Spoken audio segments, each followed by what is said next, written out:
네, 애청자 여러분 안녕하십니까. 5월 27일 캐파 뉴스입니다. 메모리얼데이 연휴가 본격 시작되면서 오늘은 하루 종일 프리웨이마다 심한 체증이 빚어졌습니다. 팬데믹 2년 만에 다시 보는 휴가철 모습이라 한편으로는 반갑기도 했습니다. 네, 텍사스 총기 참사의 파장이 계속되고 있습니다. 이번 참사에도 불구하고 기성 정치권이 총기 규제에 적극적으로 나서지 않자 마침내 미국 학생들이 거리로 나섰습니다. 강력한 총기 규제를 요구했습니다. 총격 참사로 교실에서 학생들과 숨진 여교사의 남편이 슬픔을 이기지 못하고 심장마비로 사망했습니다. 이번 사건의 희생자 규모가 커진 것은 경찰의 현장 대응 잘못이라는 지적이 나왔습니다. 텍사스 경찰도 잘못을 시인했습니다. 총격범 라모스의 엄마가 아들과 자신을 용서해달라며 눈물로 사과했습니다. LA의 한 고등학교가 총기 난사 위협으로 보이는 메시지에 놀라 오늘 수업을 전면 취소했습니다. FBI가 북한 출신 LA 한인 남성을 공개 수배했습니다. 북한의 지시를 받고 암호화폐를 해킹한 혐의를 받고 있습니다. 6월 1일부터 LA시와 야외 물주기 제한 조치가 시행됩니다. 위반 시 벌금도 부과됩니다. 머스크가 한국의 인구 봉쇄를 경고했습니다. 이대로 가다가는 한국은 인구 330만 명 소국으로 전락할 수 있다는 경고입니다. 러시아군이 전쟁 초반과 달리 우크라이나 군의 압도적인 우세를 보이면서 동부 루안스크 지역 대부분을 장악했습니다. 이상은 오늘 전해드릴 주요 소식입니다. 5월 27일 금요일 캐파 뉴스 지금부터 시작합니다. 여러분, let's go. I can invest in myself and my future. At a California community college, you can have the future you've always dreamed of. Classes fill up quickly. Enroll today at icangotocollege.com. 네, 미국 학생들이 거리로 나섰습니다. 좀처럼 보기 힘든 일인데요. 어제 미 전국 200여 개 학교 학생들이 수업을 취소하고 거리로 나서 정치권의 총기 규제를 요구했습니다. 제니바 기자가 전해드렸습니다.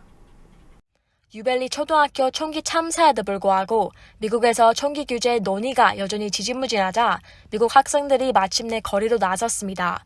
어제 미 전국 34개 주의 학생들은 이번 총기 난사에 항의하면서 총기 규제를 강력히 요구하는 거리 시위를 벌였습니다. 이날 12시 워크아웃을 선언하고 수업을 중단한 채 시위에 참여한 학교는 미 전역에서 200여 개에 달합니다. 이번 학생들의 거리 시위는 학생 요구 행동, Students Demand Action이란 단체가 조직한 것으로 이 단체는 그날 강력히 총기 규제를 주장하며 반복되고 있는 학교 총격 사태에 항의해왔습니다.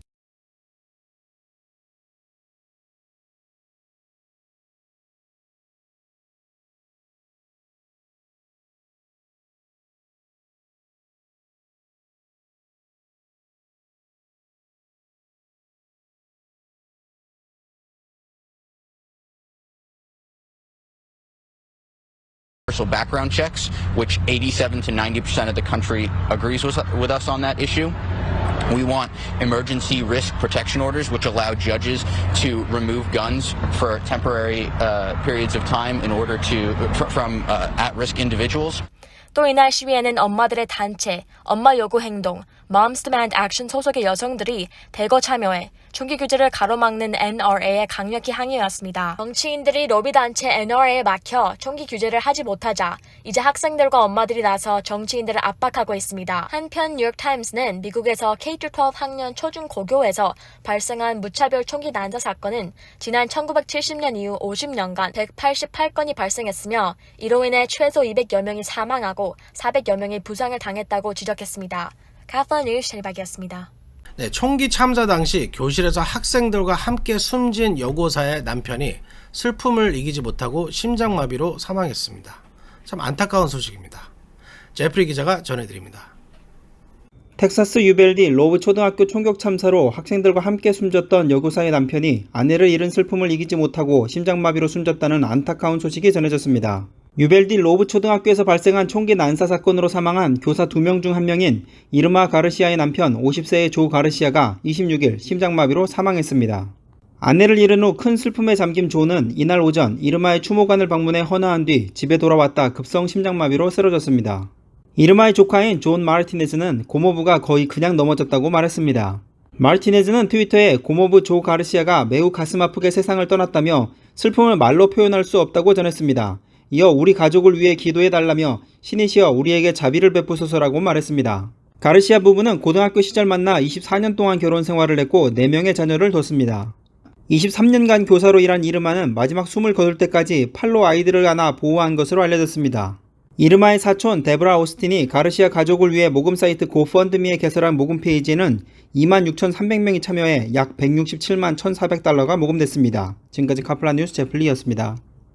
네, 유벨디 초등학교 총기 참사 당시 경찰이 현장에서 교실 진입을 주저해 희생자 규모가 커진 것으로 나타났습니다. 텍사스 경찰도 현장 대응 실패를 인정했습니다. 당시 학교 앞에서 국경 순찰대 무장 요원들이 대기 중이었으나 경찰 제지로 진입이 1시간 늦어진 것으로 나타났습니다. 피터장 기자가 보도합니다.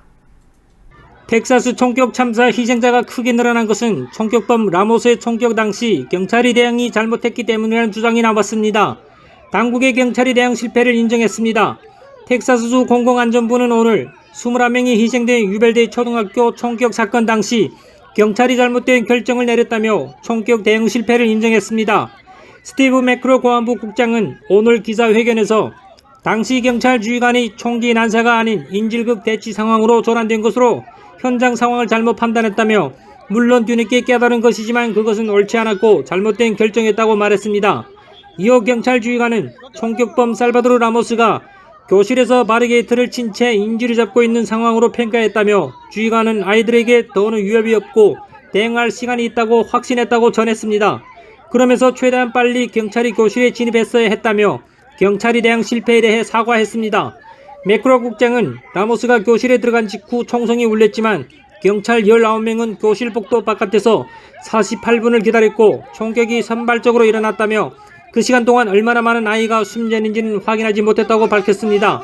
또 경찰이 교실에 진입하지 않고 있는 사이 공포에 떨린 아이들은 911에 전화를 걸어 경찰 출동을 요청했던 사실도 밝혀졌습니다. 당시 학교 밖에는 CBP 국경순찰대 IC의 무장대응 요원들이 도착해 교실 진입을 요구했으나 경찰이 이를 1시간 가까이 제지했던 것으로 드러났습니다. 결과적으로 라모스는 CBP 국경순찰대 무장요원들이 교실 문을 열고 진입해 사살했습니다. 카프라 뉴스 피터장입니다. 네, 총격범 라모스의 엄마가 숨진 희생자와 그 가족들에게 용서를 빌었습니다. 라모스의 엄마 에이드리아나 마티네즈가 오늘 CNN 방송에 나와 용서를 빌었습니다. 마티네즈는 오늘 CNN과의 인터뷰에서 나는 숨진 무고한 아이들이 나를 용서하고 나의 아들을 용서해 주기를 바란다고 말했습니다. 그녀는 이어 그에게도 이유가 있을 것이라면서 그를 판단하지 말아달라고 언급하기도 했습니다.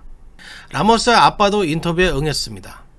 그는 아들이 누군가에게 그런 짓을 하는 대신 나를 죽였어야 한다며 아들이 학교에서 왕따를 당해 고등학교를 자퇴했다고 말했습니다. 네, 오늘 LA 로즈미드 하이스쿨이 총격 협박 메시지로 수업을 전면 취소했습니다. 오늘 셰리프국은 오늘 새벽 2시 SNS에 RHS shooting 5월 27일 22년라는 협박 메시지가 유포되고 있다는 전화를 받고 조사에 착수했습니다. RHS가 로즈미드 고등학교를 의미한 것일 수 있다고 보고 수업을 전면 취소한 것입니다. 이 메시지를 올린 사람은 텍사스 레이먼드빌에 사는 10대로 오늘 테러 협박 혐의로 체포됐습니다. 하지만 RHS가 로즈미드 하이스쿨 겨냥한 것은 아닌 것으로 확인됐습니다.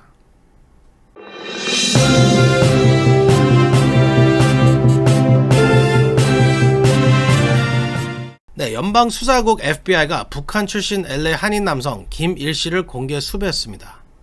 FBI는 김일 씨가 북한 정부의 지원과 명령을 받아 암호화폐 등 다수의 해킹 사건에 연루되어 있다며 컴퓨터 사기 음모, 뱅크 사기 음모 등 여러 건의 범죄 혐의로 연방 법원이 체포 영장을 발부한 상태라고 밝혔습니다. 네, 6월 1일부터 LA시가 야외 불주기를 제한합니다. 스프링클러 등 야외 물주기는 주 2회로 제한됩니다. 주소번지 숫자의 홀짝수 여부에 따라 물을 줄 수 있는 요일이 다릅니다. 제니박 기자가 보도합니다. 다음 주부터 LA시 전역에서 야외 물 주기가 현재 주 3일에서 주 2회로 축소됩니다. LA시 의회는 지난 25일 13대 0 만장일치로 LA시의 야외 물 주기를 주 2일로 제한하는 비상물 절약 조례안을 통과시켰습니다. 이에 따라 절수 조치는 6월 1일부터 시행됩니다. 자신의 집 주소와 홀수인 경우 월요일과 금요일에만 야외에 물을 줄 수 있습니다. 짝수인 주소는 목요일과 일요일에만 물 주기가 허용됩니다. 또 스프링클러 사용 시간도 오전 9시 이전과 오후 4시 이후에만 허용되며 8분 이상 스프링클러를 가동할 수 없습니다. LA시의 절수 규정을 어길 경우 예전과 달리 이번에는 실제 벌금이 부과됩니다. 1회 위반 시에는 서면 경고에 그치지만 두 번째 위반 시 $200, 세 번째 위반 시 $400, 이후부터는 $600의 벌금이 부과됩니다. 카플라 뉴스 제니박이었습니다. 네, 일본의 인구 감소를 경고한 것으로 유명한 일론 머스크가 이번에는 한국의 인구 붕괴가 진행되고 있다고 경고했습니다. 제프리 기자가 보도합니다.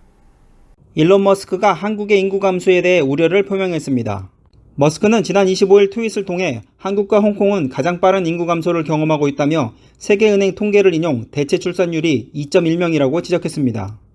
그는 이어 인구 붕괴는 문명사회의 최대 위협이라고 주장하기도 했습니다. 머스크가 게시한 세계은행의 2020년 국가별 출산율을 보면 한국 출산율은 0.84로 세계 최하위인 200위에 해당합니다.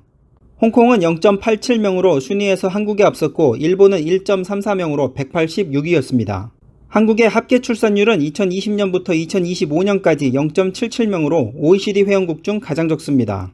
머스크는 출산율이 변하지 않는다면 한국의 인구는 3세대 이후 현재의 6% 미만으로 감소할 것이며 대부분은 60대 이상 연령층이 차지하게 될 것이라고 주장했습니다. 현재 한국 인구의 6%는 약 330만 명인데 한국의 인구가 330만 명 수준으로 떨어질 수 있다는 것입니다. 머스크는 또 출산율 저하가 양육비 부족 등 생활고와 직접적인 연관성이 있는 것은 아니라고 말했습니다. 그는 많은 사람들의 생각과 달리 부유한 사람일수록 아이를 적게 갖는 경향이 있다며 내가 아는 대부분은 아이가 없거나 한 명의 아이만 있다. 나는 드문 사례라고 말했습니다. 머스크는 7남매의 아버지입니다. 앞서 머스크는 일본의 저출산을 언급하며 일본이 사라질 수 있다고 경고해왔습니다. 지금까지 카플라 뉴스 제플리였습니다. 네, 전쟁 초반 예상과 달리 우크라이나군에 밀려 약체라는 조롱을 받아왔던 러시아군이 전쟁 초반과는 완전히 달라졌습니다. 최근 우크라이나군의 압도적인 우위를 보이면서 동부 루안스크 지역 대부분을 장악했습니다. 피터장 기자가 보도합니다. 러시아군이 우크라이나 동부 루안스크 지역에서 압도적인 우위를 보이며 대부분의 지역을 장악한 것으로 추정되어 있는 가운데 칠러 도네츠크 인민공화국이 도네츠크주의 북부 도시 리만을 우크라이나 정부군으로부터 완전히 빼앗아 점령했다고 밝혔습니다. 리만은 전쟁 전 인구가 2만 명으로 크지 않은 도시지만 이곳을 점령하면 루안스크 주 전체를 장악하는 데 유리합니다. 러시아군은 돈바스 지방의 북부인 루안스크주를 90% 이상 점령했습니다. 이날 도네츠크 인민공화국 군대의 리만 점령으로 러시아군의 도네츠크주 진격과 도시 점령이 곧 본격 전개될 것으로 보입니다. 러시아군은 침공 92일째인 현재 두 달 전 3월 30일 북부의 수도 키이우 공격을 포기하고 퇴각했을 때와는 분위기가 사뭇 달라져 있습니다. 열흘 전부터 러시아군이 우세한 전황이 확연히 드러나기 시작했습니다. 한 달 동안 아조스탈의 주변 사방을 조인 끝에 5월 20일 마리우폴시를 완전 점령했으며 루안스크주의 4분의 3 이상이 러시아군 및 친러시아 세력에 넘어갔습니다. 이날 BBC는 우크라이나 군대와 국민들 사이에는 한 달 전이나 보름 전에는 상상하기 어려운 비관적인 분위기가 감돌고 있다고 전했습니다. 카플라 뉴스 피터장입니다.